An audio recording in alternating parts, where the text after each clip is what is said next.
Nan video si la jodi ya, nou palwe ansam zanmim yo, ki jan pou installe ak dezinstalle yon ekstansyon nan Google. An wè sa ansam.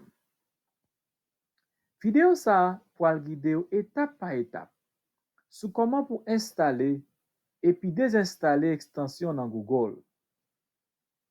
Google ekstansyon, se ti program ki personalize eksperyans navigasyon an. An nou komanse.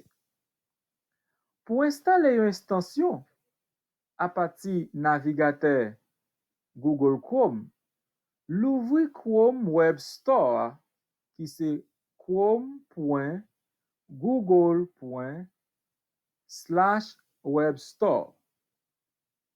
La ou kapab chache ekstansyon ou swa app ou vle ya. Le ou fin jwen ekstansyon, seleksyone Add to Chrome. Yon symbol ekstansyon apparaît à droite dans adresse bar. Ensuite, sélectionnez Add Extension.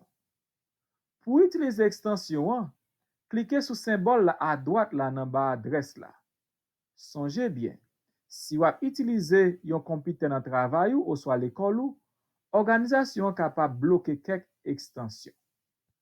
Konye, on nou ensemble zanmim yo, ki jan pour désinstaller yon extension dans Google. Pour désinstaller yon extension à partir navigateur Google Chrome nan, sélectionnez menu 3 points Chrome nan. Nan coin à droite en haut adresse là. Sélectionnez côté qui marqué More Tools et puis sélectionnez extension. Localise extension vle retirer a.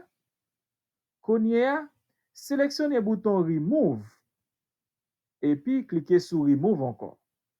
Extension pas visible ou soit opératif encore. C'est comme ça pour capable installer ou bien désinstaller extension dans Google Chrome. Merci en pile.